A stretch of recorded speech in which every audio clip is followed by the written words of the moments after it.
Good morning, everybody. Can you all hear me? Give me a thumbs up if you can hear me today. Very good. All right. Good morning, everybody. Welcome to the North Dallas Plano Career Focus Group meeting this morning. It is May 6, 2022.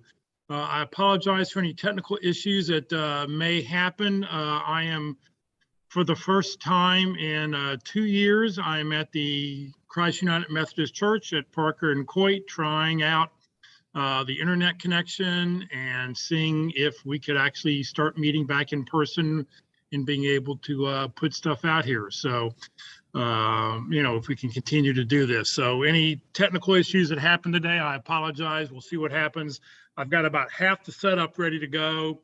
I've still got to hook other things up, and I'll be playing with that after the meeting here to see how well we can do things. All right, let's see here. So our agenda this morning is always, we like to start out with success stories. I just see in the chat window right now that we do have a landing, so we'll talk about that in just a second. We'll then go to our 30-second introductions. We'll have everybody put their information in the chat window. We'll then hear from our community reports, workshop, job fairs, practice interview team, interview success workshop, and the career tip of the week. And then we will have our main event, which today happens to be open forum. Throughout the presentation, if you have any questions, you'd like to put comments or your personal information for the chat, you're welcome to open up the chat window and put your information in there. If you're on Zoom, for those watching on Facebook, you're welcome to put your information and questions into the comment field. Please note this event is being recorded and is currently live on Facebook. The recording will be on the Career DFW Facebook page and the Career USA YouTube channel for others to view in the future. By participating in this event, you give consent for your name and picture to appear. Please note that any comments you put in the Zoom chat window will not appear in the recording. Well, good morning, everybody. My name is Jeff Morris. I've been leading this group since 2007.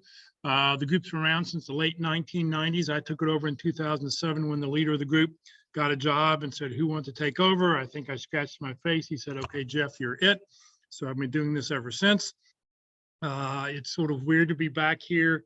Haven't been in this room now for 2 years, and it's sort of weird to be here with nobody here, but hopefully in the next couple of weeks, we'll start inviting people to come back. In 2008, I started a website called careerdfw.org to help those who are unemployed in the Dallas-Fort Worth area. In 2012, I started a second website, careerusa.org, to help those around the United States. I have written a book called What I've Learned About Your Job Search That You May Not Know. It is available on Amazon for $15, or if you see me in person or you want to come to lunch today and join us at lunch, I have it for $10. And since 2017, I've been a member of the practice interview team, and you'll hear more about that in just a moment. Well, we like to start the meeting off with good news. We have a landing. So Brian, let you unmute your mic and tell us your good news. Thank you, Jeff. Thank you, everybody. Donuts for all. I'll eat them. Anyone wants to come by the house, you're welcome to a donut. No, I landed with Advantage Solutions. It's a very large food marketing company. It's one of the companies I've wanted and has been a target company. A friend of mine we worked together over 30 years ago. It's back in Dallas and got to add a position. And called me up, actually interviewed for a different position, but they eliminated a department and shoved everybody into the open leadership positions. And the next day he called me and said, hey, that sucks, but I've got one if you want it. And I start May 16th. And I get to keep doing all my volunteer things and my therapy dog stuff. So, and it's basically 98% remote, calling on the grocery big box headquarter calls and just managing relationships. No direct reports. So I'll grow all my hair back, get tan, lose weight. It's like playing a country song backwards. Everything's going to come back. So I just appreciate everything everyone did for me. And anything I can do to help, because they have tons of positions, and especially if you're open to bridge positions, they have tons of that kind of stuff. So I'll stay So in you said contact. you said you got the job because you had interviewed with a different job. How did you network into that other job? My friend, so a person he hired when he was a business president with them, is now one of the two SVPs that leads their client services. And they lost somebody. He called him and said, "Hey, you ever consider coming back to client services?" And he said, "Hell no, but I know someone that would be great." Connected me with them. And it was a 2-question interview with them. And I mean, thanks to I read through all of Walt's notes and stuff and all the notes that Mark and the pit crew had given me before 2 days. And then the day of my interview with them, it was a 3-person panel. They really only had 2 questions for me. And I had perfect stories for each one. It was as succinct as I could be. And then it was crickets. And I waited a week, and then I waited for him to send me something. "Have you heard anything?" And I said, "Nope." And he said, "They suck so bad, I'm going to rip somebody's, you know what?" And then it took about a week for him to get any information. And he called me up and was like, "Dude, this sucks, but they eliminated the department, shoved all those people in any open positions they wanted. And this one lady took it." And I said, "I think she was on my interview." He goes, "Really? How did she seem?" I said, "She didn't ask a single question." I said, "Not the smartest leadership decision. So if you have a failing department, you just put all those people into," but whatever. And he was like, "Hey, my boss just told me 3 days ago, I get to add a position because my book has grown so much. If you want it, it's yours." And So how long have you been out of work? realistically, 2.5 years. 2.5 years. So But I had other things, and I had like a 1.5 year severance that I didn't look. right, Let's right. not tell my wife. Nobody say anything. All right. So question. So what would be the 1 or 2 tips that you would want to share with people about your job search? What would be the number 1 or 2 things you'd like to make sure people know about? Okay, this is going to start out sounding very depressing. It's going to suck. You will think all recruiters are the devil spawned and lazy asses. And you know what? Some of them may be, but have that baseball. I think Walter Markov said it numerous times. You got to have a baseball batter's mentality, and you've got to park pride. It's okay to have a little bit of pride in what you did and everything like that, but your ego and everything, park it. And I heard this often: let everybody you know that you're open and what you're open to, because this is it's a huge step back for me. But he's one of the few friends that really understood. I really didn't want to go back to what I was doing. I was miserable. I wasn't just miserable when I was on the road doing the job. I'd become miserable Saturday morning when I woke up knowing I had to go meet with some of these people on Monday or Tuesday. So be specific. And, I think one of the keys for me personally was volunteering everywhere. And it's a hard balance, because you're like, well, if I'm volunteering, I can't be looking and calling people. Well, that's some of the best ways. I mean, everything really got reconnected with us when because my wife, me, my wife and him used to always go out eating, having fun after college and everything. And now he's got divorced, got remarried, and they're in Dallas now. So we connected with them and had a great dinner, and everything from there. He was, to say bending over backwards for me was an understatement. Wow, very good.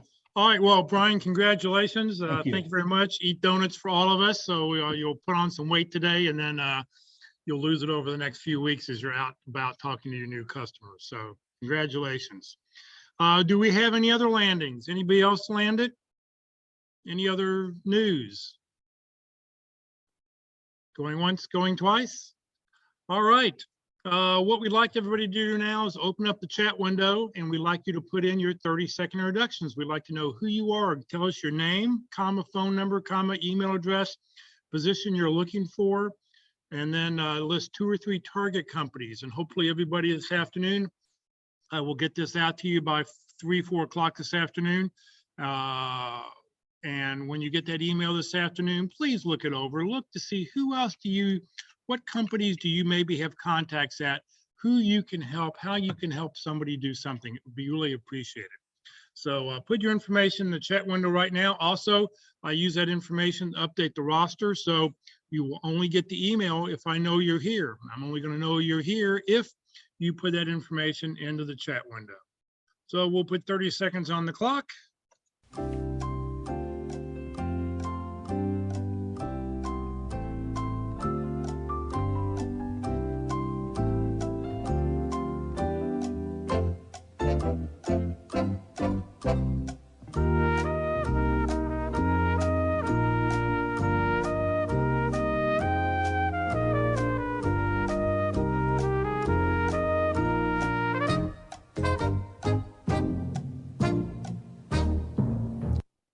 All right, I saw something zip by on the chat window. Charlotte, do you want to tell us about your new job?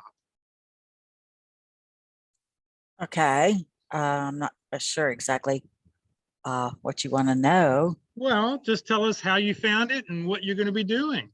Okay, I'll still be doing project management in infrastructure in IT. They reached out, a recruiter reached out to me, and I sent my current resume. The next thing I know, I'm getting asked to do an interview, and I thought I sucked big time.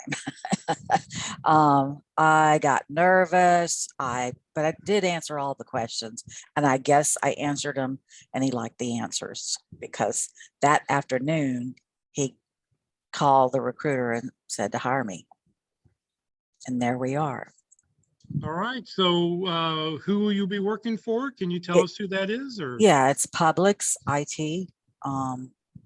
So the public shopping grocery store chain in their IT group. But yeah, I am the case to show that weird things do happen sometimes when they reach out. But yeah, it worked out. I'm excited. so, And Publix is based in Florida, correct? okay, but you're in the Atlanta area, correct? I'm in the Atlanta area. It's 100% remote, which is what I was focused on in my searches, was remote. That was my #1 criteria.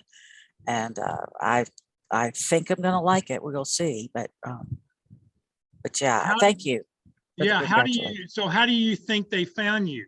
Via LinkedIn, or I don't remember which online? board. I don't remember which board, but I was out on all of them. So whichever one they had looked at, I have had the last week and a half, before the job, I knew about it, tons of solicitations from them finding me on Monster. And I didn't even know I was on Monster Invisible. And I tried to go close it, and apparently I've done something that isn't quite right. So I'll have to redo that. But yeah, it was, one of those stories that isn't supposed to happen. So, okay, but it did. So, but thank you. I mean, you had an interview, and that afternoon they call you and say it, and they hire you. So, Yes. I mean, the whole process, what, less than just a few days? I did doing all the pre-onboarding, drug tests and background check, and everything seems to be obviously moving forward towards starting on the 23rd of May. All right. Well, congratulations. Thank Good you. luck. Thank you. So and I plan to still come around a lot to these as I have an opportunity. Okay. So question, if you had a job, how long have you been out of work? I'm not out of work. Oh, This is the first time I got smart and started looking long before. The project is ending that I've been on, which was the SunTrust BB&T merger to Truist. No one told me what my end date was. I know that I only had one application I was covering. So it did not make sense to me that they would keep me after May, maybe till June when the data center closes. But so that's what I had expected. So I started looking in January. And like I say, I had a lot of criteria on my part as well to not just interview or submit my resume if it was not something I thought I would like. So I just got totally lucky. I don't know why the hiring manager liked my answers, but he apparently did. So but anyway. All right. Well, Charlotte, congratulations. I know I've Thank you. seen your name pop up over the last few months as you've been popping in a lot of the different workshops we've been putting on. So Correct. congratulations. Thank you. Thank you. All I learn a right. lot from these, so I still plan to attend when I can. Good. All right. Very good. And see, she knew something was going to happen and she started looking ahead. And that's just, no matter where you're at in your job search, even if you are employed, you probably always should continue networking and continue to look to see what else is out there. Yes. All right. Thank you. Congratulations. Thank you. All right. So if you haven't put your 30-second introductions in, please do so now so we make sure we get you on the list. All right. It's time to hear about job career fairs, training, and workshops that are going on. Good morning, Eldon. Good morning, Jeff. Happy Friday, everybody. I am Eldon Zarinsky, and I'm here to tell you about career and job fairs and special workshops or events that are coming up. These items are found on the calendar tab from the website careerdfw.org, which is on the screen in front of you. The various colors and the various boxes represent different categories of events going on throughout the DFW area in the upcoming weeks, months, etc.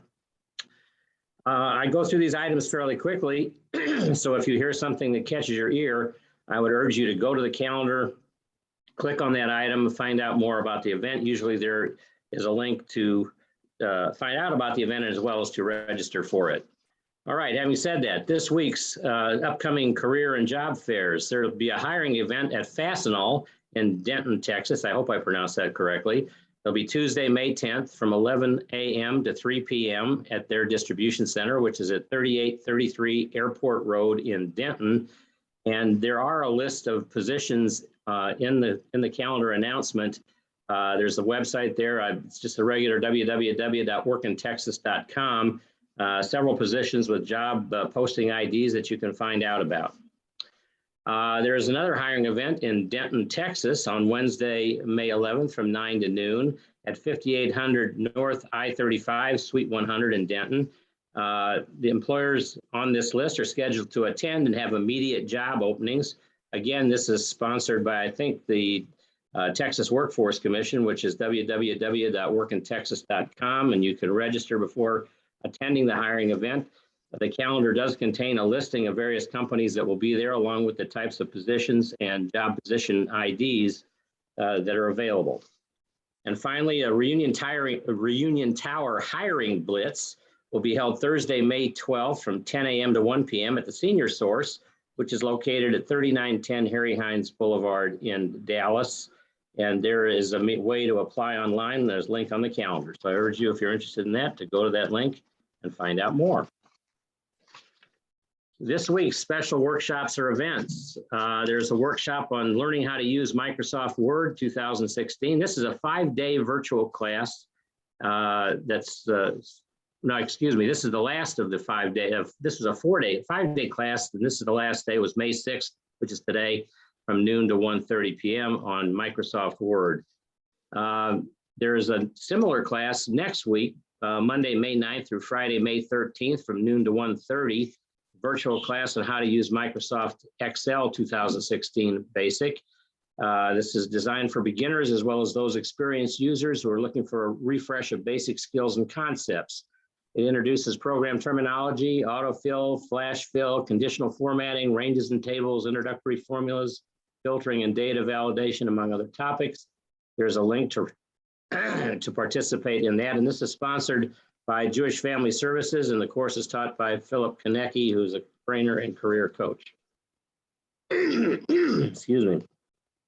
This is online, LinkedIn Tuesdays at 1 p.m. Join Locke Alderson, Terry Sullivan, Ruth Lipsky, Kurt Vondemutter, or Jeff Morris each week for an online session on LinkedIn. And this week's session on Tuesday, May 10th from 1 to 2:30 p.m. will be hosted by Terry Sullivan. Terry's presentation you'll learn how to create a LinkedIn brand that tells your key contacts and prospects who you are, what you do, and how you help. And if you've never heard Terry, I would urge you to participate in that.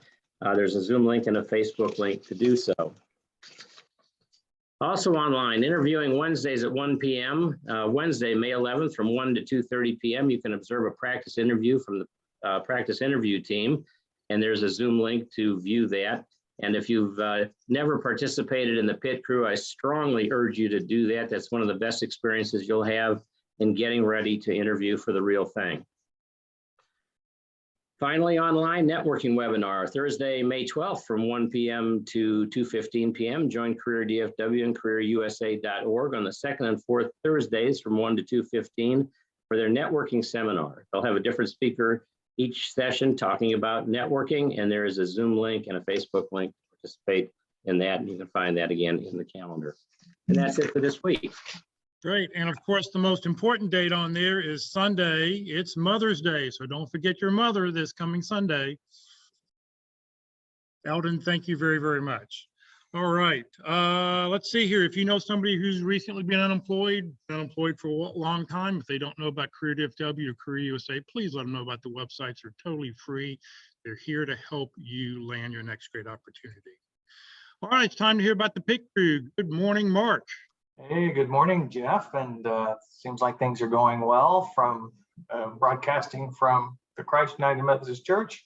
Well, I'm coming into a small panic that I'm burning up my battery. I didn't bring my power supply to keep the computer going. So I'm not sure what I'm going to be doing here shortly. So if I'm gone, just keep it going. yeah, make one of us the co-host and we can keep going. So I always love these monthly meetings. Different topics come up, and I learn a lot from the things that you guys have questions about. And certainly, if you have any questions about interviewing or some odd behavior by hiring managers or hiring companies, and ask away. We have answers, Walt and I. So, but I want to talk to you right now about the pit crew.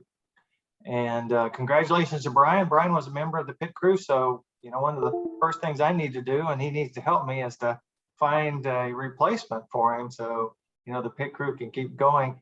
The heart of the pit crew are the volunteers. The volunteers are hiring managers. They've all had that as part of their professional responsibility. And as Brian case, most of them are currently in job transition. But if they aren't, they've all been in job transition. I was laid off 3 times the last 10 years of my career. I'm currently retired, so I'm no longer searching or working. But I have a lot of experience and empathy and sympathy for your situation. And I want to help you get through it as quickly as possible. And so that's what the pit crew is all about, giving you a chance to practice in a realistic interview experience, to learn to handle the pressure, to deal with all different kinds of interviewers and their questions, and to be properly prepared to have a successful interview. So those are kind of the 3 topics we focus on.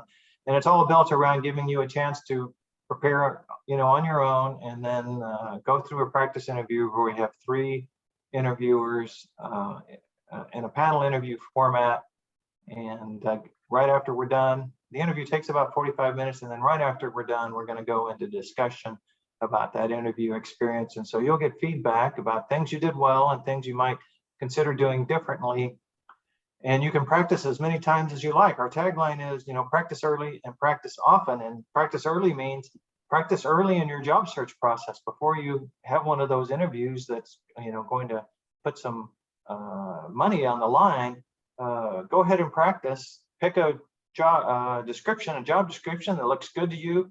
It may be one that you're not engaged with. That doesn't matter. It's just an opportunity for us to base an interview experience for you, and then for you to get feedback. And so practice early, practice often. And when you're ready to practice, just send your job description that you pick out and your resume to dallaspitcrew@gmail.com. That's how we get the process started. We have practice interviews on Tuesday, Wednesday, and Thursday. They're all on video now, but shortly, as soon as Jeff gets all the tune-up done for his setup at the church, we'll be doing them live at Christ United Methodist Church, and then broadcasting one of the interviews as well. So the virtual part of the practice interview team will continue, as we'll do both virtual and live once we get it set up. So that's coming up pretty shortly. So send in your information and we'll set you up for a two-way practice interview. PIT Crew also offers a one-way practice interview. The PIT Crew's goal here is to give you an opportunity to engage with the tool, to become comfortable with how they work. And it is a bit awkward to be talking to the computer and knowing that there's nobody at the other end. There's no interaction at all. It's all just you, one way. And so it's good to practice that. And I make it really easy for you to focus just on the practice. I give you the questions in advance. There's only 4 of them. The tool will give you 3 minutes to answer that. So you'll be done in 12 minutes. And then you can take a look at how you did. And if you want to practice again, that's great. We had one candidate a few weeks back who practiced 2 times back to back because the first time he did it, he thought, well, I can do better. And he did, and it made a big difference. When he went to his real interview, the hiring manager said he did a very good job on his one-way video interview, and that made the difference in whether they would bring him in for further discussions or not. So take advantage of this opportunity. We do it all by email, basically, and no one is ever going to see that video except for you. So just send me a request, dallaspitcrew@gmail.com, and I'll set you up for a one-way video. There's my LinkedIn profile. So just search Mark A. McDonald, search on LinkedIn. You can search the PIT Crew and I'll pop up. And just include a brief note that says we met at North Dallas Career Focus Group. That's all I need. I just want to make sure that we actually did meet someplace, and you know, that you're not just trying to spam me. So send that message and I'll add you to my network. And of course, that's going to help you find contacts inside your target companies. Most of my connections are in the Dallas-Fort Worth area. I already mentioned I'm looking to add volunteers to the PIT Crew. And so please consider that. If you've been a hiring manager, you'll get a lot out of it. You know, you get from it is more than you give, and you give a lot. So it can be very impactful to people's job search experience by being a volunteer for the PIT Crew. And I didn't mention that all of this is free, but it is. It's absolutely free. So take advantage of it. And I'm completely open for next week. So there's 3 or 4 slots available for next week. So reach out to me today and let's get a practice interview set up for you. Thanks. Great, thank you very, very much. All right, I'm having some technical issues here. The audio is going, let's see here. I'm just trying to figure out what's happening here. Give me just 1 second as I'm figuring out. Okay.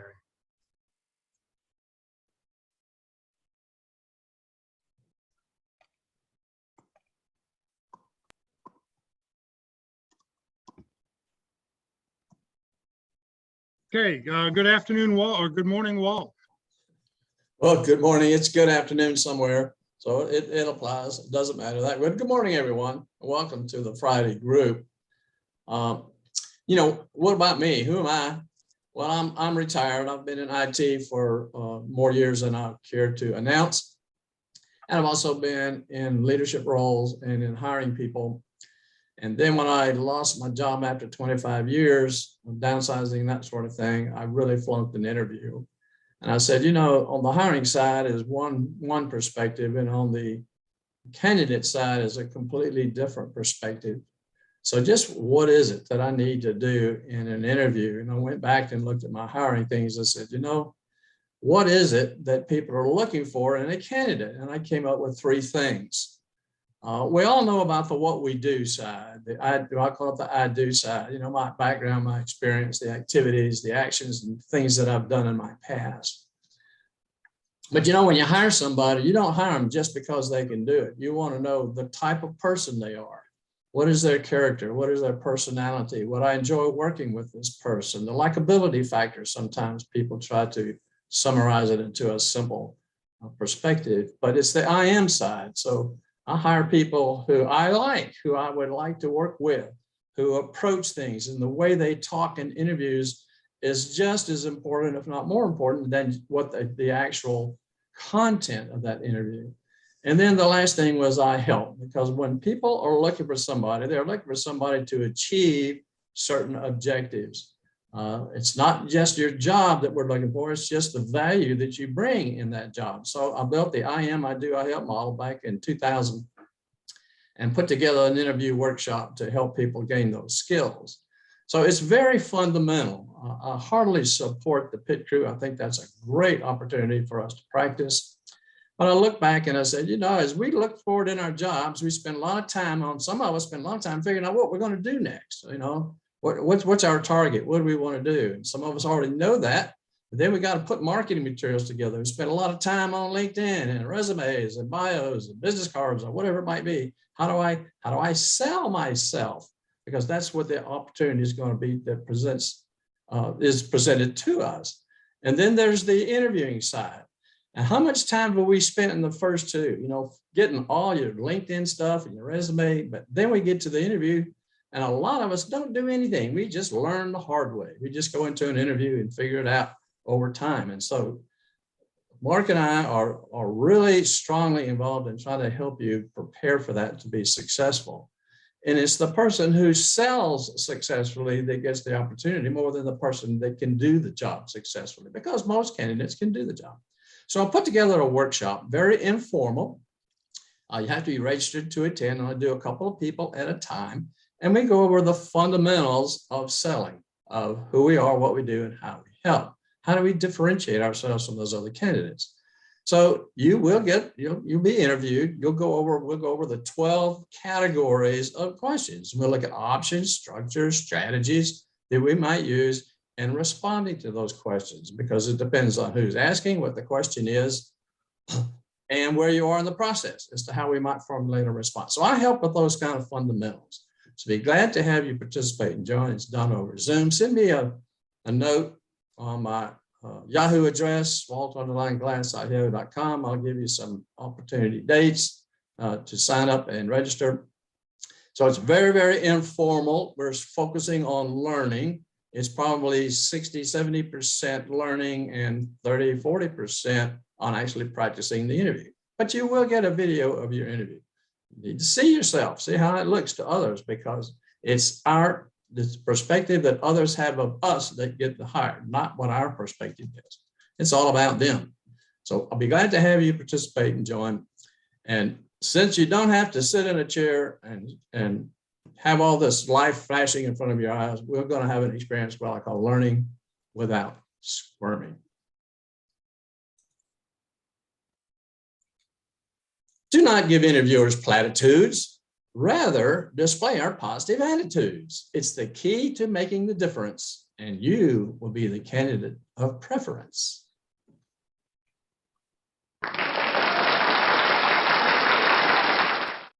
All right, Walt, thank you very much.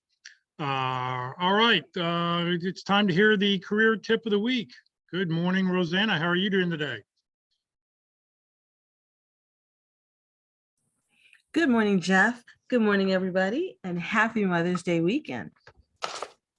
All right, so today's career tip of the week comes from, and it's dated May the 1st of 2022. It's called Stellar Boolean Tips for Job Seekers and Entrepreneurs. And I would highly recommend taking a look at this in more detail, because there's specific quotes around different search terms and things that you may want to either highlight and just drop into a search field. But I'm just going to read it as is. All right, so Boolean search tips can help you better search the information you seek. Are you a job seeker or entrepreneur? Do you need some stellar Boolean search tips? Do you even know what that is or how to do it? Are you wanting to do a targeted search for someone or something on LinkedIn or the internet? These stellar Boolean search tips are sure to help. George Boole lived in the 19th century, and he was a mathematician, philosopher, and logician who developed a form of logic. This tool uses the words in all caps and, or not, along with keywords like names, titles, and companies. And they can be used to search on the internet in modern times like LinkedIn. So first, search on LinkedIn. If you want to glom together two or more words, make sure to keep them in quotes, and below are some examples using things like sales manager and real estate, sales manager and realtor, sales manager and real estate or realtor, sales manager or regional manager and residential real estate, not new construction. So next, search on Google for someone on LinkedIn. LinkedIn currently has a limit of 100 searches per week, so you might have to resort to searching on Google for the site of LinkedIn. Below is a more complex search that you can do on Google, such as sitelinkedin.com and then greater Philadelphia area or greater New York area and R&D and VP or vice president and Johnson & Johnson or Johnson & Johnson or J&J or J and sign J or J&J. That is definitely a nice complicated Boolean search. Next, tips for job seekers who are unemployed or employed. If you are unemployed job seeker, you can put the following into your about section. If you are employed but seeking a new opportunity, you can include the words below under a previous job. Seeking new opportunity, hashtag open to work, hashtag ONO, which stands for open to new opportunity. Next, keywords are essential. LinkedIn is a database of information, so you want to get found in searches, and you need to ensure you have keywords in your profile. The sections I target for keywords are the headline, about section, skills section, and I also suggest embellishing job titles up to 100 characters. Additionally, consider keywords in the projects and publications sections if you have them. Next, think like Google. What would you type in Google if you were looking for someone? Would you type owner or president of ABC website design? Or would you type website design or website developer as general terms? Basically, since you have never heard of ABC website design before. If you are a business owner, your title and company name should go in the experience section, but not your headline.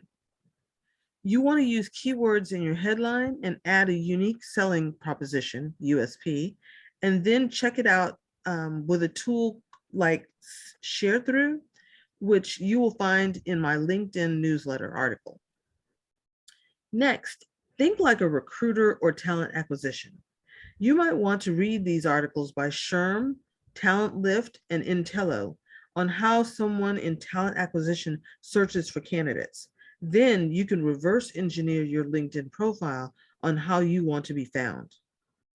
Next, think like you as a job seeker. Instead of visiting job boards or LinkedIn jobs, you can also Google terms to find jobs that match what you're seeking, like the examples below: nonprofit and servant leadership and management jobs in and around Philadelphia, PA. Other Boolean terms and symbols. When using an asterisk, you can get different word forms as the asterisk acts as a wildcard.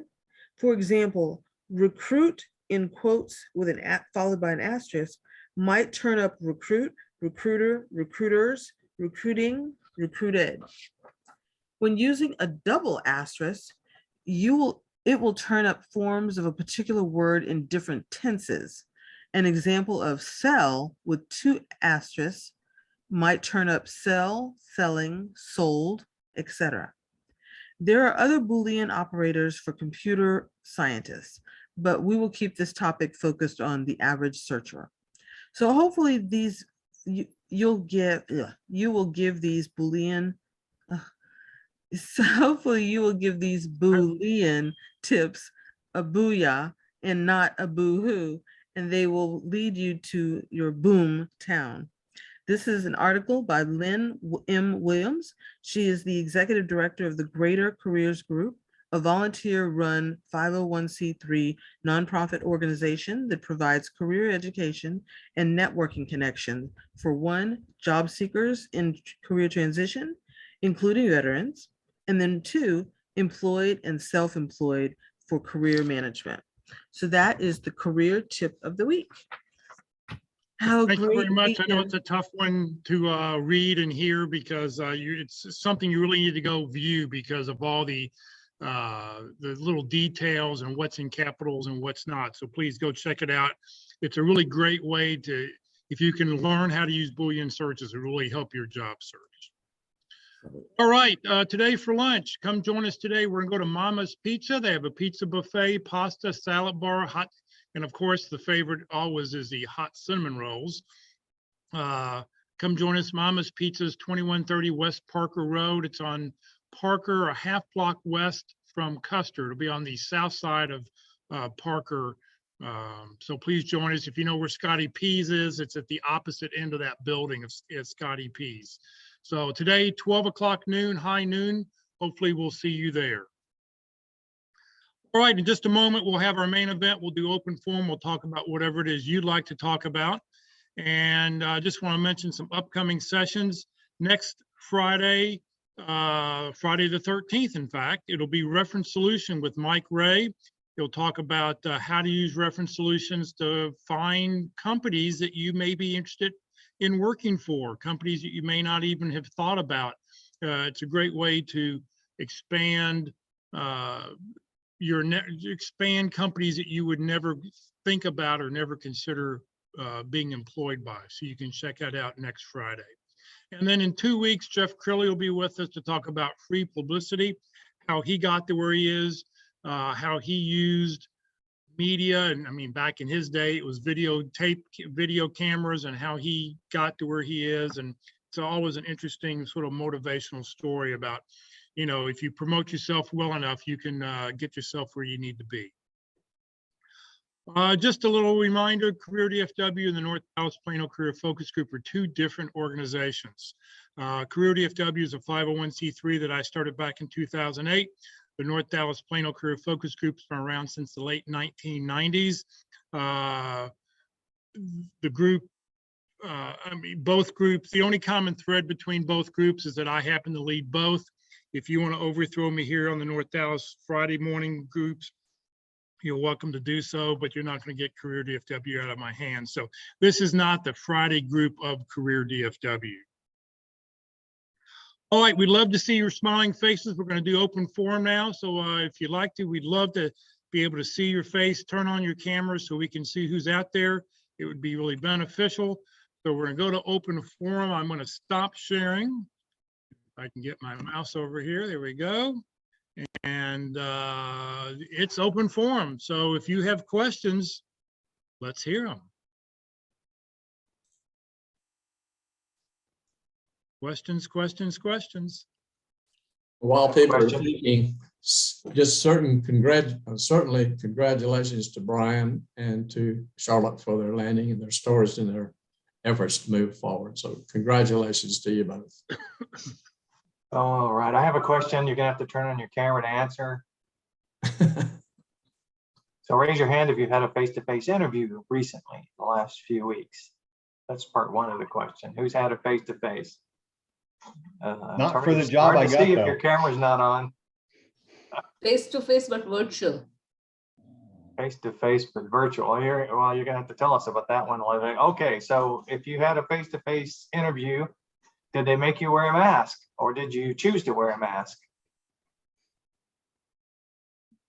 Just raise your hand if yes. If you wore a mask, you can raise your hand. Yes. Oh, I mean, since it's virtual, no. Yeah. No, but there's an interesting situation. This bank I interviewed with, a small bank here locally, they said, yeah, vaccination, but you have to come to the office all 5 days for the first 3 months, and then you get to work from home for only 2 days in the week and blah, blah. Nothing about them requiring vaccination from everyone. You see what I'm saying? I mean, have you ensured that it's going to be safe? I mean, if you're going to require me to. Yeah, there you go. Well, I had a candidate this week who practiced in the mask because she was going in for a face-to-face interview. And this was her second round of interview. So in the first round, they asked her, and she was required to wear a mask, but the hiring manager didn't wear a mask. Anybody she interviewed with didn't wear a mask. And so she practiced with the mask just because, enunciation's it's a little more muffled when you're wearing a mask. So there you go. Interesting how people are dealing with the current situation.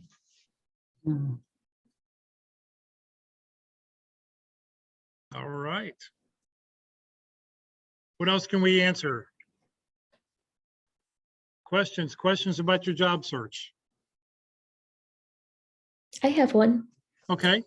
I encountered a very unusual situation. I was talking with a recruiter and they mentioned to me that part of my resume showed my job history and the dates that were entered were something different than what I entered in on the application when I hit the send button. So I'm not really sure if anyone else is experiencing these problems, but I guess it's happened on 2 or 3 applications. So I thought this is very strange. I explained to them, I said, I am human, I can make mistakes, but I'm very confident that when I go through and I do applications, I review them 2 or 3 times before I hit send. So I thought it was very odd that just like my years of employment were altered after I had sent the application in. So I'm curious, is there anything that I can do to maybe do like another verification or I've got protection on my computer when I send in my applications too, so I know that's not the issue, but what can I do to try to prevent this from happening? I would recommend snippet. And as you do a screen, do a snippet and save. So if something does happen on the next couple, you can say, here's what I entered and press submit on. I don't know how the system changed it. Other than that, I don't know what you would do. Which whatever they're called, ATS was it? Do you know? I'm based out of Wisconsin, so I'm sure it's probably not something you're going to be familiar with. It was with Rose International. They were the group that identified the problem to me. Wherever what- possible, sorry. What software? What career software or Oh, I'm people sorry. software? That I'm not sure because I think Okay. they got my application through another third party. It could have been Workday, ICIMS, or I'm trying to think if there's another. Those are the 2 big ones that I've seen on most of my applications. I've had problems with ICIMS. I can't stand it actually. And so you might go back and look and see what they use. You can just go to their career page usually and it'll be there and tell you exactly. I had to, and Brian, did you have anything more? No, that's it, sorry. Okay, I tend to submit it in PDF format whenever I submit a resume. Also, and this, y'all might just laugh at me over this. I take a printout of every page, even in the application process in their online deal. I take a printout. So I have a whole bunch of PDF files at every stage of my application. I have proof that way. And they don't take that much space. I mean, you could always transfer it into an external storage device if you're concerned about hogging space on your computer, and then delete them so you still have it. And sometimes if it's Word, for example, there may be something going on there, some bug, always possible. Years ago, really, literally like over 20 years ago when I lived in Chicago, I had that experience. I was using a library computer at the time and my covering letter had been modified. The cover letter, I'm sorry, yeah. then I realized something was going on there. Yeah. Yeah, sorry you experienced that. That's not fun. Yeah. So Perhaps. Michelle, so you may not remember this, but it's going to make a difference, I think, when you uploaded your resume, because if you upload your resume, it's likely going to be parsed, and then you can go into the application and correct anything that got parsed incorrectly. But if you filled it in and then you uploaded your resume, you don't know, it may have drawn information, wrong information from as it parsed your resume and wrote over what you had already put in. I'm But not that would sure. be my suspicion. That's what happened.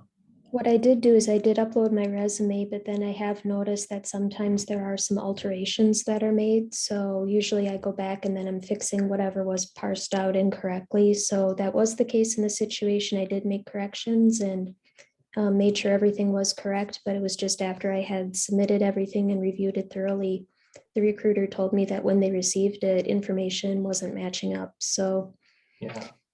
we'll keep fighting through it, but I do like the advice of making sure everything's in a PDF. I usually do try to send any attachments PDF only. If it's a Word document, I get skeptical and then consider other methods, maybe emailing something as a PDF to somebody directly. But this advice is helpful. I'll definitely keep it in mind moving forward. Yeah, even when I submit a cover letter, which obviously is tailored for the particular position, I convert it to a PDF before I upload it.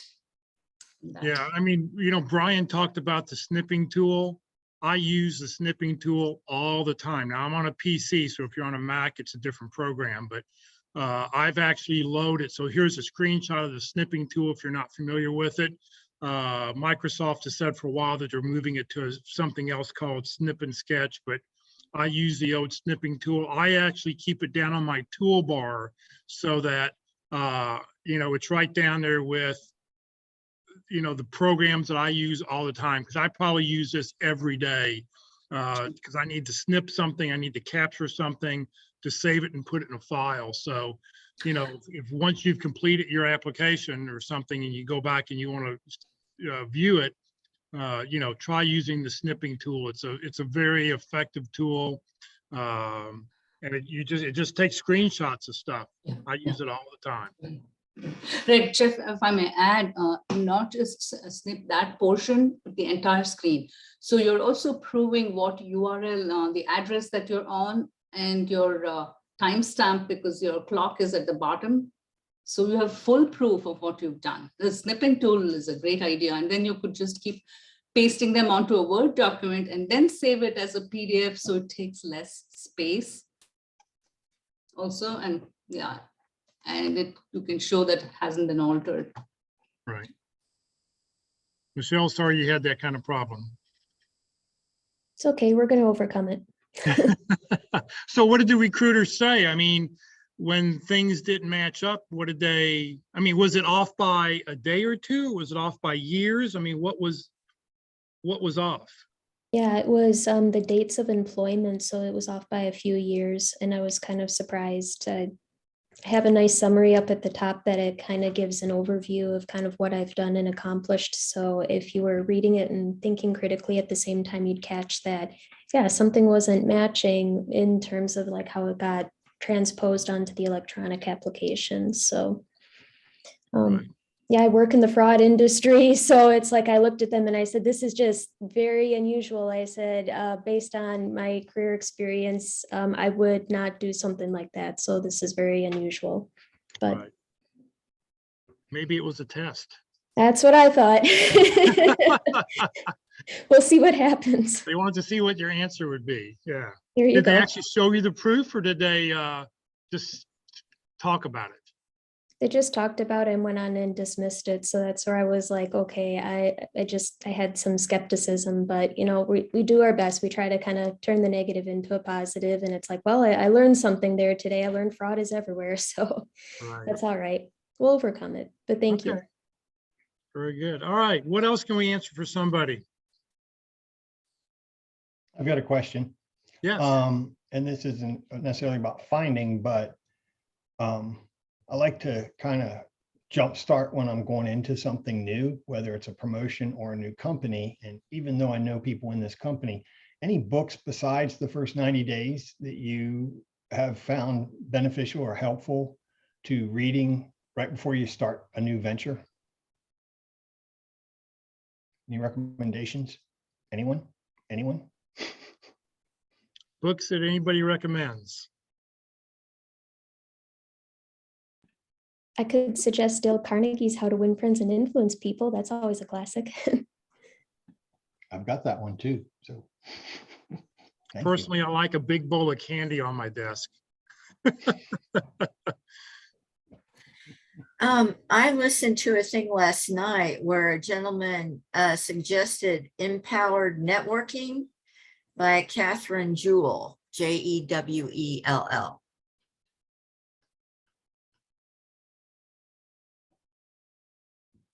Thank you, Thank you. Vanessa. And I'm sure there are plenty of great books out there. I mean, there's probably a lot of good podcasts. If you just search on Spotify or any of the podcast things, I'm sure you could find some really great short podcasts to listen to also.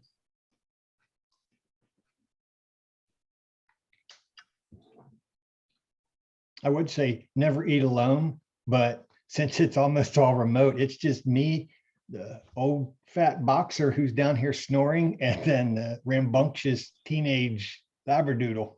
So I will be Oh. eating alone a lot. Okay, so I guess the bowl of candy wouldn't, it only would be benefiting you, not everybody else. Okay. Oh no, I'll still have the bowl of candy.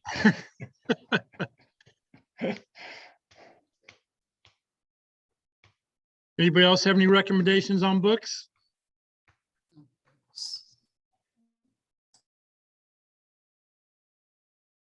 Oh, it's very funny being in this room. I just want you all to know that all the lights just went out.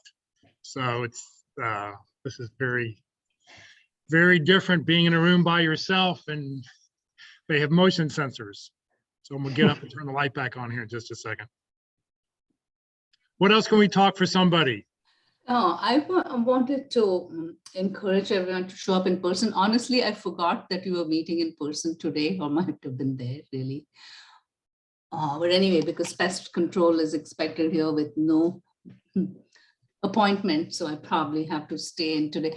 But it's highly beneficial to meet in person. If anyone hasn't done that, I'd really encourage you to show up in person if you can. It's worth it. The relationships you build. And I guess you can at least start out with going for the lunch if you can. So you meet as many people as you can when you get there. It's a Yeah. different dynamic, believe me. Well, Because I didn't want to invite people to the meeting yet because I wanted to see technically if everything would work out. We had to I want to thank Mark McDonald came in Monday. We had to run an internet cable. So we'd have high enough internet speed to get into the room so we could connect the stuff. And so I'm just sort of testing out, what do I need? What are the cables do I have to get? I now know I need to bring my power supply for my laptop because that's, I actually broke a cable off of the one that's, luckily they have the same computers here in the room. So I was able to tap into that power supply. But, it's hooking up the cables. I need to figure out how to hook the projector up at the same time so anybody who's here can see what's going on. So yeah, this is still an experiment here. You won't be invited here next week. So I okay. I thought, I have to come back next week with some other cables and see about hooking things up a little bit differently to make this work correctly for everybody. But we're getting there. Okay. A premature recommendation, maybe. I'm sorry. Okay. Yes. Sorry. Yeah, but no, I mean, it is good. I mean, it's nice to go back. I mean, it was great seeing Rita this morning down at the front desk. I mean, I haven't seen her in 2 years. So, it's nice to see people in 3D. Yeah, because I've been involved in these job seeker networking groups since 2009. Right. Really. All right, what else can we answer for somebody? What kind of issue are you having? Well, I have a question. I've been told after you submit your application in the ATS system, that you need to contact someone like within 3 days, right, to make sure your application gets seen or brought to the forefront of that person's radar. My question is, how do you know who to call? Because you don't always have a listing of like who the HR person is for a particular company. So is there a secret to finding out who that may be? Ooh, the Boolean secret searches. sauce. What'd you say, Do what? Brian? I said Boolean searches. They are, I'm telling you, you just put in the title and the company name, and it will pull them up for you on LinkedIn. So is there, okay, so that would give you the people that work in recruiting or talent acquisition. Do you just, like, say there's 6 people, do you just pick one and reach out to that person? I send it to all of them. Oh, really? You know what? More than likely, they're not going to shoot you. It's not spam mail. I send them individually to them. I don't put them all on the same email. And hasn't necessarily worked for me until this last one, but you know what? It gave me hope. And sometimes that's all it's about. And if you get a no from the ATS, find a recruiter name and send them a personal thank you. I'm learning how to for a do no? video thank yous today. Okay, wait, did I hear you correctly? If they If I get a reject, no, I send a thank you. really? Wait, okay, so what are you thanking them for? Thank you for rejecting Being me? worthless. Kidding. For any recruiters out there, you're not worthless. You're just misguided. And you need some Jesus. No, it goes back to, I had a mentor early on in my grocery career who, when I was training to be a grocery sales manager, he said, look, you can lay the hammer on these vendors and you can beat the absolute you know what out of them. And he goes, they'll do that one thing for you that one time. He goes, you catch more flies with honey than you do, you know what, in vinegar.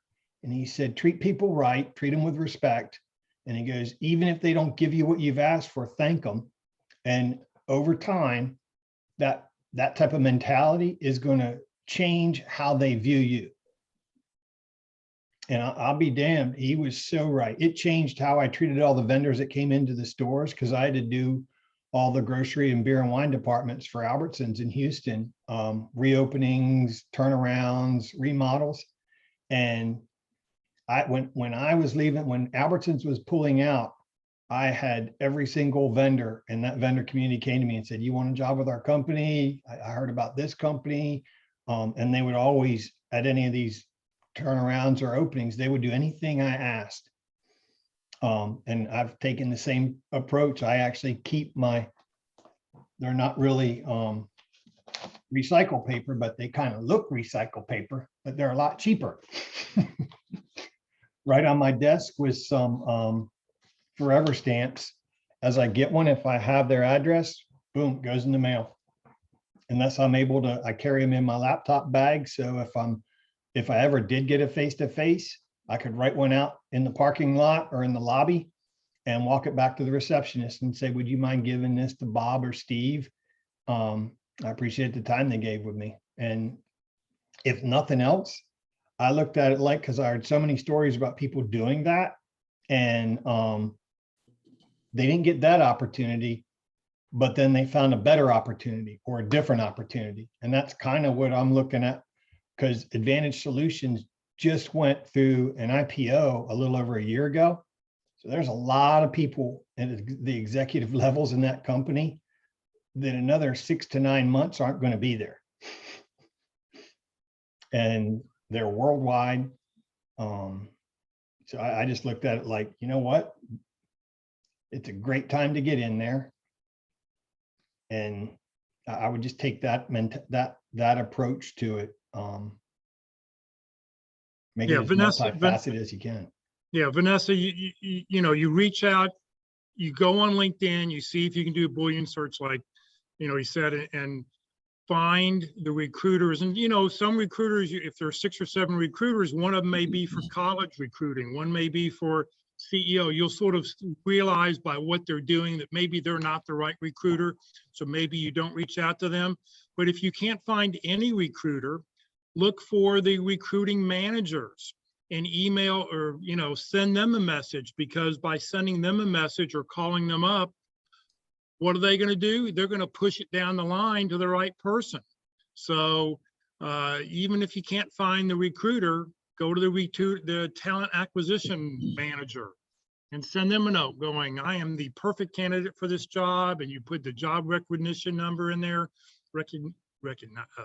requisition number, and you let them know, because that will, in a lot of cases, they'll push that information down. And when the information comes from above, people will tend to, well, I better answer this because my boss said, you know, sent this to me. Walt, you have a comment? Well, I give another alternative, and I would reverse the process. So you've got on a job that you look at and you found the company that you're interested in. I would immediately try to see if I can't find a person inside the company through the networking process, somebody who knows somebody that knows somebody in that company, whatever it might be, so that when you get that connection made, then they'll say, okay, well, you go ahead and submit through the applicant tracking system, and you're already going to get noticed. You don't have to fight this. So I'm not saying you don't do what you're doing. There's times when you do both, but wouldn't you think that it'd be more effective if somebody says, hey, they call the right person in the HR department, say, I'm looking for a application from Vanessa, shoot it to me when you get it. That takes a little bit more work, but I think it's a lot more effective, because you can spend an awful lot of time just doing this one method of saying, who can I figure out who to contact? So do a little bit of both. But boy, I'll tell you, you go to the top of the line if somebody's in there saying, you know, I want to talk to this person. I want to see that. So that's my suggestion. So yeah, let me add a little bit to that. There's a pit crew story now, you know, kind of famous and immortal now, about a candidate who was here. He's a biologist and he was looking for a job in the Northeast, a particular company that he wanted to work for. He applied for a job, and then he sent a message to every recruiter at that location. Now, the interesting part of this story is the recruiter he was looking for did not respond, but one of the others responded and said, oh, you need to talk to, and gave his name. So there you go. He had that contact information. And if you can't get to the individual recruiter, call the manager as the recruiting manager or talent acquisition leader. And as Jeff mentioned, and then, you know, you're not just calling to find out if they got your application, you're calling to tell them that you have what they need for that position, and then give them a couple of comments about how you can help them. And, you know, don't start reviewing your resume. Tell them, I have what you need. I can help you with, you know, blank and blank and blank. And to help figure that out, you know, you can go to Walt's session, but it's going to be a very productive call for you if you can say that, and you can say it succinctly. They'll really appreciate it. Yeah, that's a great suggestion. Just about everything we do is what almost everyone else does. And so that's not different. So the LinkedIn connection request, when I get the standard request, the message you send to me is, I'm using the least amount of effort I can use to connect with you.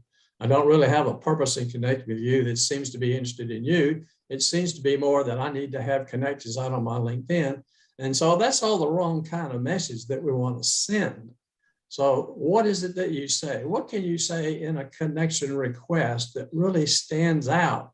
Says, I saw you here, I met you here, I really liked your stuff about this, or I saw something on LinkedIn about you that makes me interested in you, that you have, you know, that those sort of things. Those are powerful differentiators that help us in our job search. So Vanessa, you got some ideas now? Yeah, I think so. I think I feel better about this. I've been in my industry for decades, so I know people all over, but when I reach out to them and say, okay, I'm looking to apply for the case manager at Baylor or Parkland or whatever to my friend, okay, I'll let my boss know. But then see, I get crickets after that. So I guess I think probably reaching out to, like I said, HR talent acquisition is probably a better deal for me. Well, and the other thing is if you reach out to your friend and your friend says, oh yeah, I know somebody, can I contact that person? Would you give me that person's contact information? Can I use your name? And say, Mary Jo said I should call you. See if you can do that. Okay. I mean, it's hard. I mean, it's hard for us to pick up the phone. Call reluctance is a huge issue that many of us have. Brian probably doesn't because he's in sales and, he's reaching out to people all the time, but call reluctance for the rest of us. I know we used to have a speaker and, talking about call reluctance, and I can't find anybody else who really can talk about how to address it and how to overcome it. But, we're all sort of hesitant to pick up the phone. If we can shoot an email, like Walt said, and do the least amount of work and send that connection request and hope that maybe they'll figure out what it is we're looking for, that will happen. But, in most cases, we've got to manage ourselves. We've got to manage where our career is going to go and what we want to do. Well, I did hear in another workshop, someone said, where you're saying to pick up the phone and call them because recruiters are on the phone all day. So they're used to receiving phone calls, I guess more so than the rest of us. So yeah, that makes sense. Yeah, pick up the phone, call them. Mary Jo, thank you for picking up the phone. Thanks for answering the phone call today. I mean, my name's so-and-so, you have a job posting XYZ, and I am qualified to fill I'm qualified to help you out. Can we talk? And, I want you, please look at just whatever, come up with something. I mean, it'll work. I mean, because as we used to have a speaker who talked about that, and she said every time she got a phone call, she would always look at that person's resume, if nothing else. So, I mean, 100% of the time, if somebody called her up, 100% of the time, she would take a look at their resume. Now, may or may not qualify what they were looking for, but she would take the time to go take a look. So I have a question. So we all sort of know that, meeting face-to-face in person is probably best, and then face-to-face on Zoom is probably next, and then emails are probably next, and then text are probably next. So my question to you is, which method are you shooting for? If all you're trying to do is use an email and you're not trying to use the other types of connections, then that's all you're going to get. But if you can shoot for the face-to-face, why not? And it may come down to something else, but shoot for the goal, go for the goal, go for the best. As a recruiter or as a person that when I hire people, I'm looking for people who are persistent. I'm looking for people who are energetic. I'm looking for people who stand out. And look at your activities. Do they stand out or not?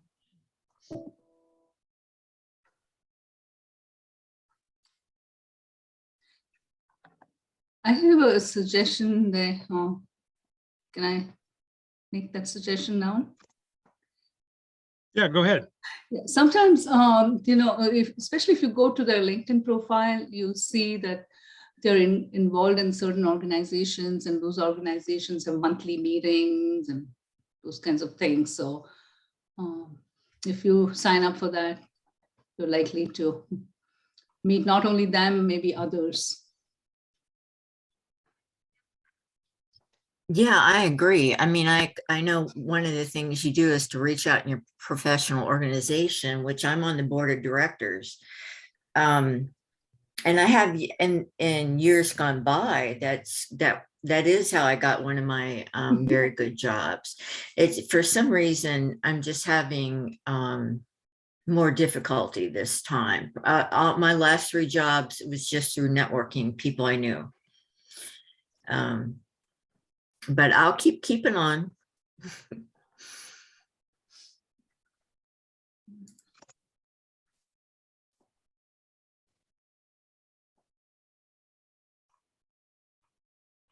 I got to be honest.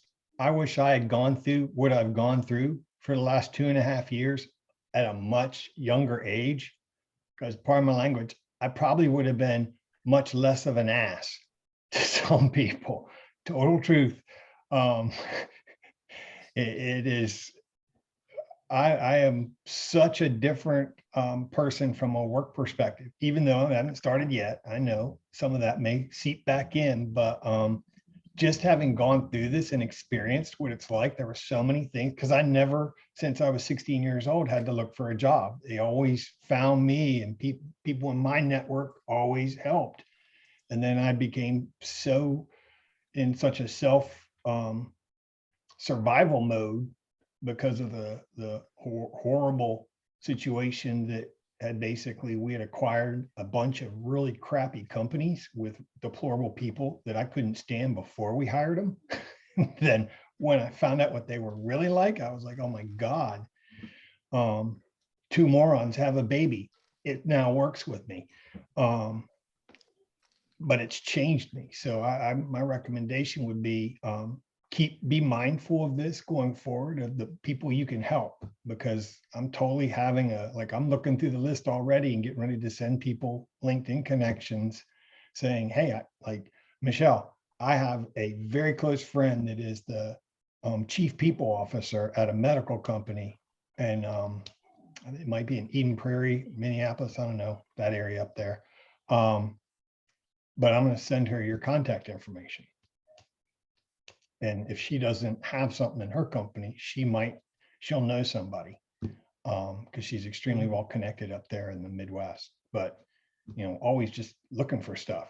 And my volunteer work, Vanessa, is all through Baylor Scott and White with their animal assisted therapy program. So each hospital I go into, I'm saying, I've said to them, I said, hey, let's take Sully into HR, because I want to meet the HR director.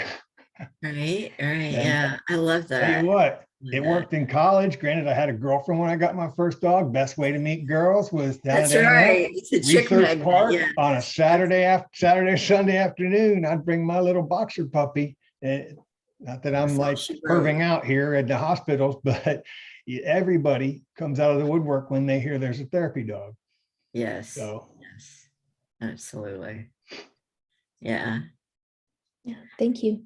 Mhm. All right, what else can we answer for somebody? Another question? I have a question for Brian. Nope, you've already used all yours. Sorry. I'll put it in the chat box. Someone else ask. No, what's your question for me? Did they ever bring up the 2.5-year gap? No. Or was Because he's my friend and I already told him about it. And actually in the panel interview, because I covered that gap, because I've also been doing consulting even before I left Aramark. So I just blanketed that over that whole time as still doing job and put in. And then the nice thing is, it's working with private equity companies out of New York. And I had to sign non-disclosure agreements. So I can't tell them anything about it. It is, I'm not saying, lie, but find a way to sign an NDA and you can't say anything about it. And no one asked any questions. And even typically a lot have asked me, well, why would you leave? And I turned it to, I'd accomplished everything and then some of what I'd tried to do. And my children were getting to a point where I didn't want to miss out on any more of their life. And my boss left and the CEO left, and I did not care for the new CEO that was coming in.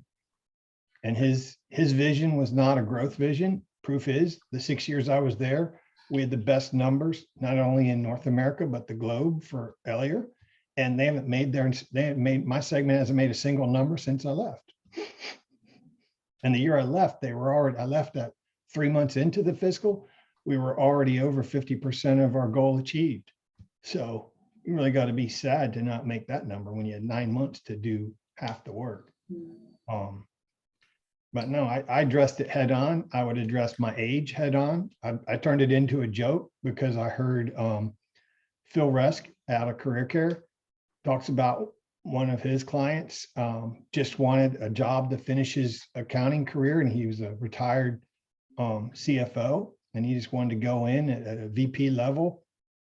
And he turned it to, look, I've already done all that. I did all that chasing and all that crazy stuff and trying to grow. And he told the hiring committee, which were all, 30 plus years younger than him, I don't want that job.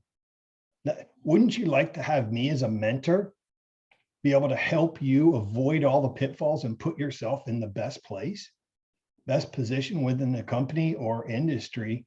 Let me help me help you. And I don't want to say they fell for it, but they fell for it with that one. And he also said, he always found a way to, this older gentleman, he always found a way to bring up, he was a marathon runner. So he would do off the couch marathons, meaning, hey, Sunday's nice weather. I'm going to go run a marathon this weekend, find one and go there. So he said, makes a joke about it. He goes, yeah, my last 2 marathons, I had an 8-minute mile, but if I have to slow it down for the team runs, I'm fine to run a 9 or a 10-minute mile. Because I don't care if you're young, there's some 70-year-olds that can flat out fly in marathons still. So, I just find ways to bring up athleticism and stuff like that. And that I've already had that climb, and I'm looking to have life balance and work with people I like in a good company. Thank I don't know you. if that helps you answer your question. I noticed we have a few other people who are on the call who haven't said anything. There's Mike, there's Anthony, Dion, and Coy, Diane, Charlotte, a couple others. I'm just curious, if any of you have any success strategies or just words of encouragement that you'd like to throw out there?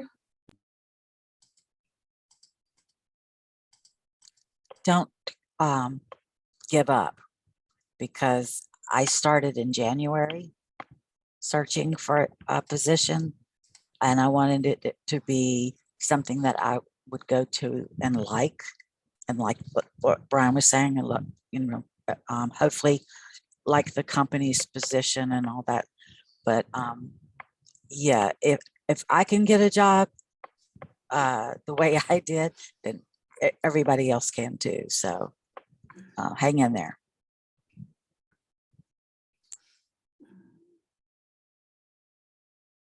Anybody else want to jump in?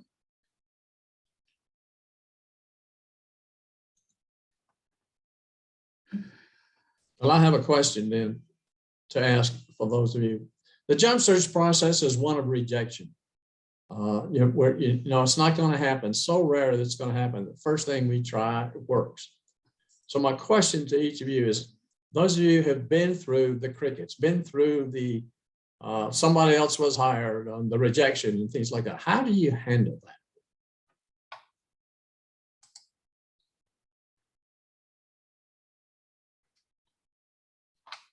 From my HR days, go ahead, everybody laugh.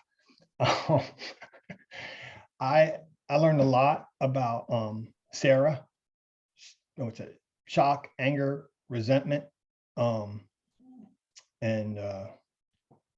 acceptance. That way you spell it, and working through the stages of it. And I try and address it head on. I get angry about it. I do everything I can to find out who they hired so I can follow them now and try and connect with them and just understand, okay, this is what they had in the job description, and this is what they hired. BS. It's like it doesn't match. Just so I can better understand. It's like I was reading the invite for a pit crew thing that Mark sent out. I think it was last night, and I was like, oh, I want to try and make that time slot because this individual has been told she had the highest grade in the interview, but didn't get the job offer. So, personally trying to find what's that disconnect? Did I not come across enthusiastic enough, energetic enough, which one of my best mentors would always say, man, you got to bring it down a little bit. You're too much up. Your every day is too much higher and too much more energy than everybody else because of my ADD. I know what it is, but I'm medicated too. So it's a hard balance like that. I'd ask for feedback and a lot of times I'd get superficial feedback. So I would just try and do the digging I could do, Walt, to figure out, okay, what did somebody else do better than me? And that's really in that instance, what it comes down to is somebody outperformed the other one. And maybe the outperformance wasn't that they interviewed better, they had a better network.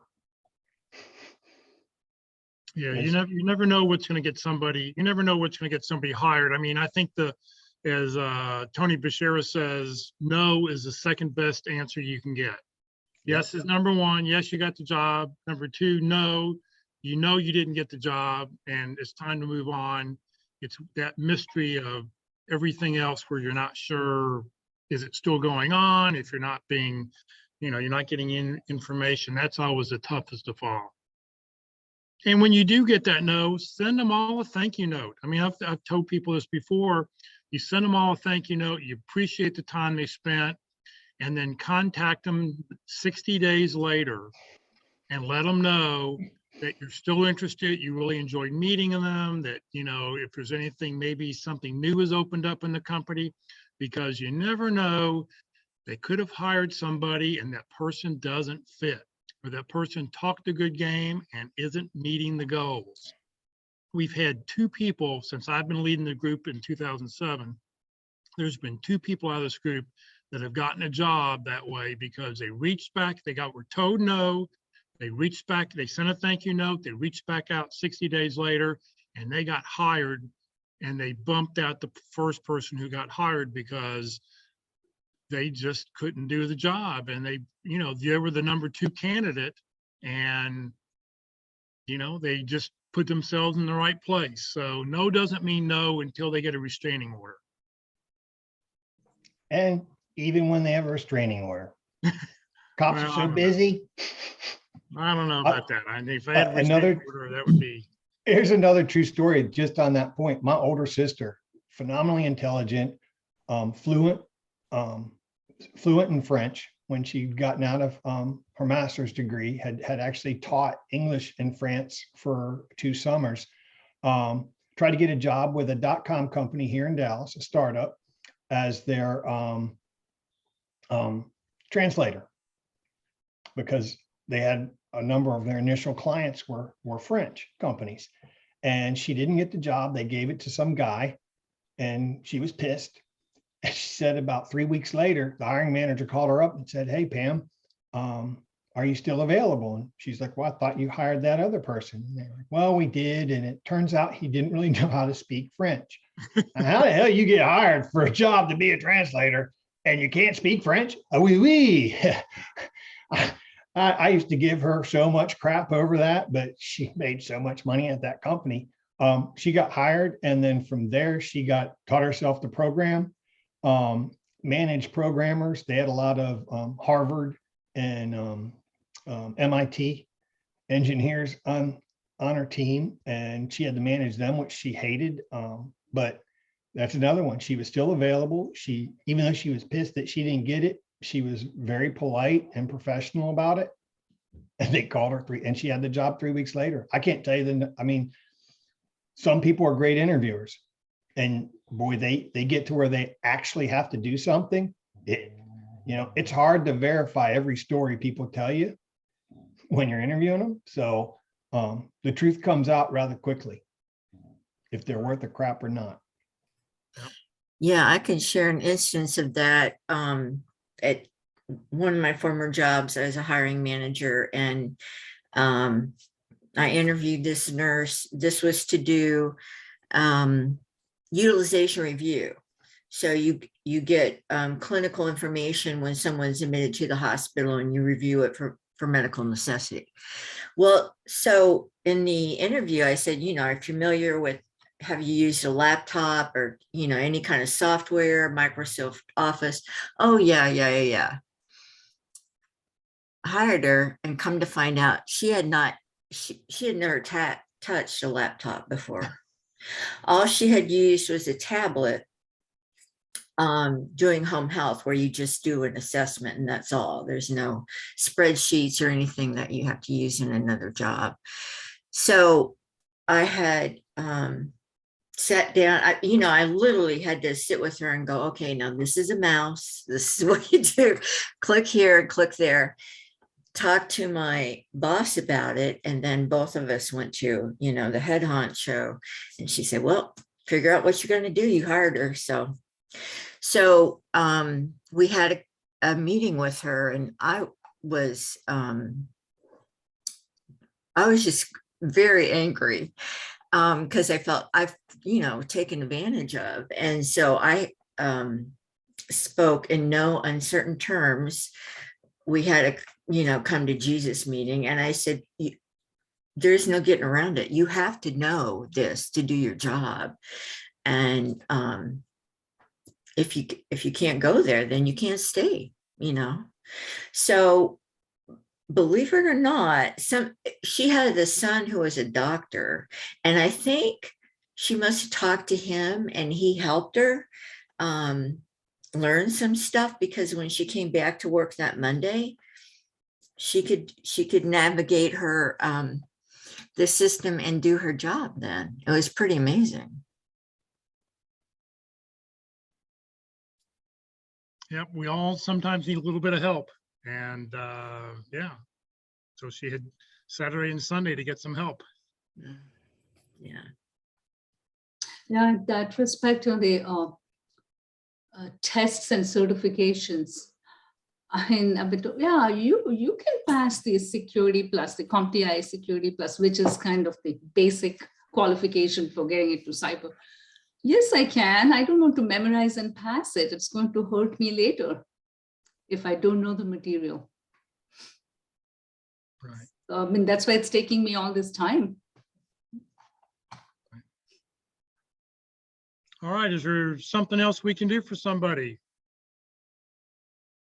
Question? I know we've got people dropping off here. I was going to say, and I apologize, I'm not going to show my face today because I'm in uber relaxed mode today. Okay.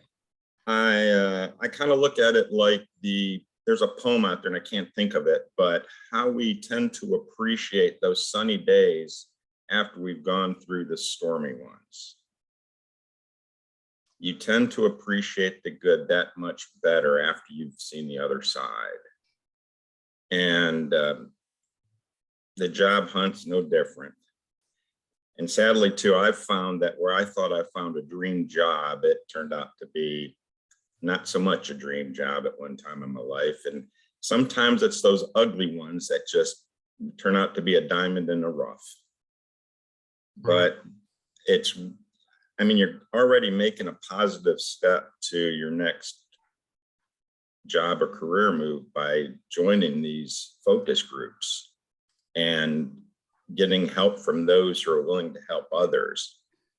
And the more you can pay it forward, like Brian was talking about, and most everybody in the group realizes, it tends to come out and blesses you in the long run, even though that's not the intent, is to get yourself a blessing, but to help others.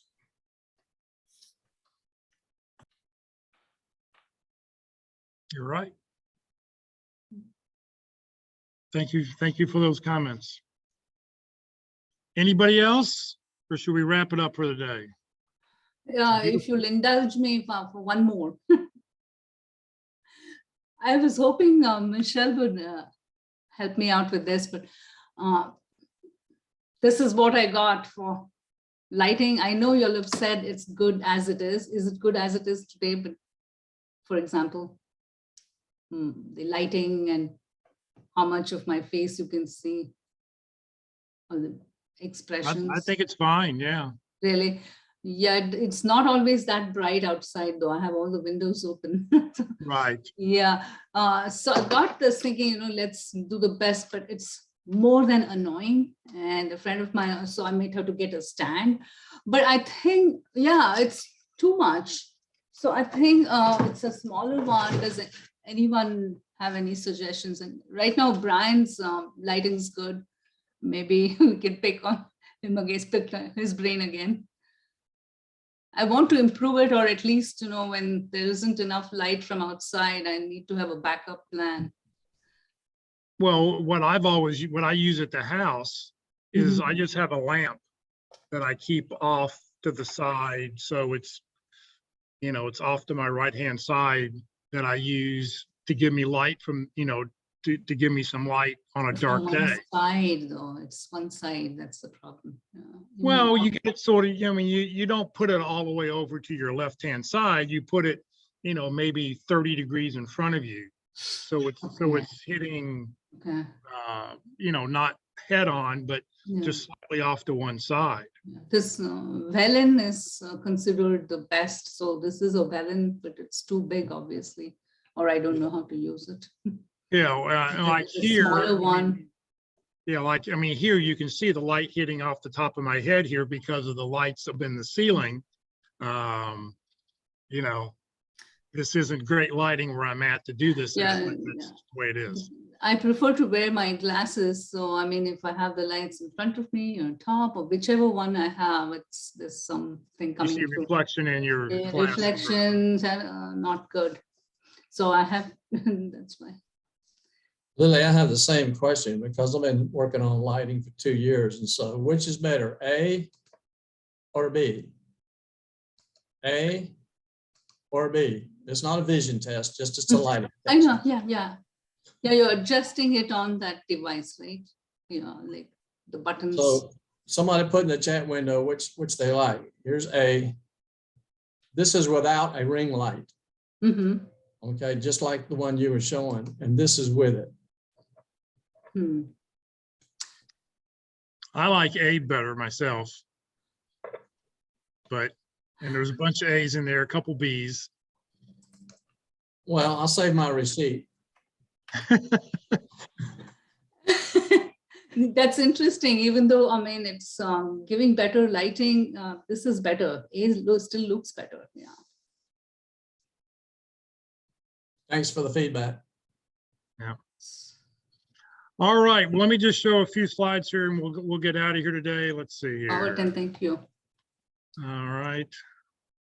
Thank you, Rosina. So if you have not put your introductions, your 30-second introductions into the chat box or on the comment field on Zoom, we ask that you do that so I can get you counted on the roster. Please do that and we'll get that information out to everybody this afternoon. Career DFW and Career USA, we're putting on training 4 days a week. Please join us. Tomorrow or Tuesday, Terry Sullivan will be with us on LinkedIn Tuesdays to talk about how to create a LinkedIn brand that tells your key contacts who you are, what you do, and how you can help. The event will not be recorded, so if you want to see Terry, you do need to watch him live. Next Wednesday, we'll have a practice interview team with a practice interview. And then next Thursday, being the second Thursday of the month, we'll talk about networking.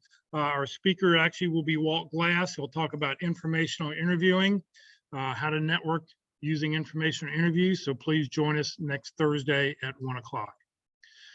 This session has been recorded. I will upload it to the Career DFW Facebook page and the Career USA YouTube channel. On the Career USA YouTube channel, click on playlist and then pick the list that you want. And don't click on the video, but down below, click where it says view full playlist, and up will come a list of all the dates, topics, and titles that we have. Then you can go pick whichever one you would like to go back and watch. It'll be a couple hours before this one gets up. It takes YouTube, 2 or 3 hours to process it and upload it. Let's see here. So hopefully you'll join us today, 12 o'clock. You got 50 minutes. Come join us at Mama's Pizza. It's on Parker, on the south side of Parker, a half block west of Custer. They have a pizza buffet. They have pasta, salad bar, and hot cinnamon rolls, which everybody loves, the hot cinnamon rolls. So Thank you very much for joining us today, everybody. Have a great weekend. Happy Mother's Day to all the mothers out there. And don't forget to call your mom up on Sunday. Thank you. Thank y'all.